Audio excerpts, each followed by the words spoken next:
चुनाव तो अभी कुछ दिन पहले हुआ ही था। मुझे जरूर लगता है कि बिहार में जब विधानसभा चुनाव भी हुआ था कि जो डबल इंजन की सरकार बिहार में और देश में काम कर रही है, कोई ये मिस नहीं करना चाहता है इस समय को, इस मोमेंट को। और बांकीपुर में एनडीए जो हम लोगों को फीडबैक है, जो जानकारी है, बहुत बड़े मार्जिन से चुनाव जीते। नमस्कार, मेरा नाम आलोक है। आप लाइव स्ट्रीम देख रहे हैं। बिहार की बांकीपुर सीट पर उपचुनाव होना है।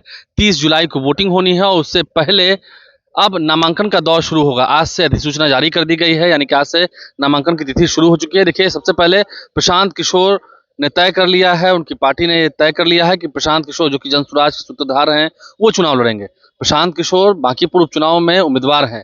सामने में बीजेपी से कौन, तय नितिन नवीन को करना है, क्योंकि नितिन नवीन ने इस्तीफा दिया था।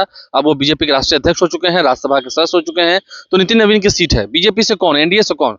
लेकिन प्रशांत किशोर ये कह रहे हैं कि आखिर जवाब देना होगा ना जनता को, मोदी जी तक पहुंचाना होगा जवाब, कि नीतीश कुमार को हटा दिया और सम्राट चौधरी को ले आए, क्योंकि जनता ने तो वोट नीतीश कुमार को दिया था। अब ऐसे में जेडीयू का क्या रुख है, जेडीयू क्या फैसला ले रही है, जेडीयू क्या करने जा रही है। जेडीयू की ओर से संजय झा, जो कि जेडीयू के राष्ट्रीय कार्यकारी अध्यक्ष हैं, साफ साफ कह रहे हैं एनडीए की ही जीत होनी है, बीजेपी की जीत होनी है और बड़े मार्जिन से जीत होनी है, चाहे जो लड़ ले। प्रशांत किशोर लड़ रहे हैं, लड़े। बहुत तरह की बात कर रहे हैं। नीतीश कुमार को कोई दबा नहीं सकता है, नीतीश कुमार को कोई हटा नहीं सकता है। अभी भी नीतीश कुमार ही एनडीए के सर्वमान्य नेता हैं। प्रशांत किशोर की टिप्पणी पर संजय झा, जो कि जेडीयू के राष्ट्रीय कार्यकारी अध्यक्ष हैं, चुनाव से पहले क्या कर रहे हैं, हम आपको सुनाते हैं। बांकीपुर में चुनाव की घोषणा हो चुकी है, तो अब तक दिख रहा है प्रशांत किशोर भी अब मैदान में आ गए। देखिए, लोकतंत्र में चुनाव में किसी को भी कहीं से खड़ा होने का अधिकार है और जनता मालिक होती है वोट के समय में। जहाँ तक बांकीपुर के चुनाव का बात है, ये पूरे बिहार के लिए इतनी बड़ी प्रतिष्ठा की बात है कि बिहार के ही आदमी, जो नेता है, उनको राष्ट्रीय अध्यक्ष बनाया गया भारतीय जनता पार्टी का। सर, पहला वो व्यक्ति है जो, जिनकी सरकार है दिल्ली में, उस पार्टी के राष्ट्रीय अध्यक्ष बने। बिहार से हमको नहीं ध्यान में आता है कोई दूसरा। कांग्रेस में तो बन ही नहीं सकता है, वो तो परिवार में रहता है। तो बीजेपी में पहले बिहार के नेता है जो राष्ट्रीय अध्यक्ष बने, और बिहार नहीं, बांकीपुर विधानसभा के विधायक को इतनी बड़ी प्रतिष्ठा मिली जो वो राष्ट्रीय अध्यक्ष बने एक पार्टी के, और चुनाव भी उसी बैकग्राउंड में हो रहा है। चुनाव तो अभी कुछ दिन पहले हुआ ही था। मुझे जरूर लगता है कि बिहार में जब विधानसभा चुनाव भी हुआ था, हम लोगों ने कहा था उस समय भी कि जो डबल इंजन की सरकार बिहार में और देश में काम कर रही है, कोई ये मिस नहीं करना चाहता है इस समय को, इस मोमेंट को। और बांकीपुर में एनडीए जो हम लोगों को फीडबैक है, जो जानकारी है, बहुत बड़े मार्जिन से चुनाव जीतेगी। ममता बनर्जी कह रही है कि मुझे रोकना होगा तो मारना पड़ेगा, मैं रुकने वाली नहीं हूँ। काहे कोई रोकेगा? कोई रोका है उनको आज तक? राजनीति में कोई किसी को रोकता है क्या? जनता ने तय करता है किसको रोका, किसको बढ़ाया। जनता ने बंगाल में तय कर दिया और उनके पार्टी के लोग ही सब छोड़ के निकल गए। तो उनको तो खुद आत्मविश्लेषण करना चाहिए, कैसी पार्टी वो चला रही थी, क्यों छोड़ के चले गए सब लोग जो है उनको, और जनता ने कहां जाकर के बैठा दिया उनको। वो सेल्फ असेसमेंट खुद करना चाहिए। ऐसा हाल किसी पार्टी का हुआ है क्या आज तक? चुनाव लोग जीतता है, हारता है। कैसी पार्टी, सिंडिकेट टाइप पार्टी चल रहा था, इसीलिए हाल हुआ। तो एक सवाल यही हम क्लियर कर देते हैं। प्रशांत किशोर ने आते के साथ जेडीयू को ही जवाब देना होगा। प्रशांत किशोर ने आते के साथ क्या है, क्योंकि नीतीश कुमार को बीजेपी ने हटा दिया, इसका गुस्सा लोगों के दिल में है और आप बदला लेने का यही मौका है कि बांकीपुर में बीजेपी को हरा दीजिए, क्योंकि जेडीयू के लोग भी साथ नहीं देंगे। नीतीश कुमार जी एनडीए के सर्वमान्य नेता हैं बिहार के। नीतीश कुमार जी 2025 में मुख्यमंत्री बने, पिछले 20 साल से बिहार के मुख्यमंत्री रहे, और ज्यादा समय हम लोगों ने एनडीए में ही मुख्यमंत्री हो रहे, कुछ ही समय के लिए विपक्ष के साथ हम लोग रहे। नीतीश कुमार जी को बिहार के जनता ने आशीर्वाद दिया, और ये सरकार भी उनके हम लोग बार बार कह रहे हैं, उनके आशीर्वाद से चल रही है। जहां तक उनकी बात है, वो राज्यसभा गए तो सेशन शुरू होगा, इस सेशन में भी रहेंगे राज्यसभा में, और कोई किसी नीतीश कुमार जी को कोई हटा देगा। लोग जो नीतीश कुमार जी को नहीं जानता है ना, तो सब लोग जानता है अब कोई प्रेशर में ला देगा और वो हट जाएंगे, वो जो कुछ भी डिसीजन है वो उनका स्वयं का डिसीजन है। और आज भी जो पूरी सरकार चल रही है वो पूरी सरकार में उनका सहभागिता भी है और उनका सुझाव और मार्गदर्शन भी सरकार को कंफ्यूजन न रहे। नहीं, कोई क्या कंफ्यूजन है।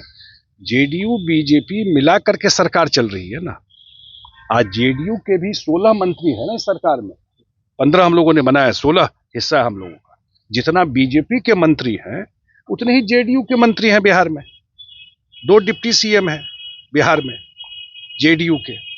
रोल रिवर्सल हो गया सिर्फ, लेकिन सरकार में बीजेपी जेडीयू और एनडीए के अन्य साथी जो है सब मिलकर सरकार चला रहे हैं।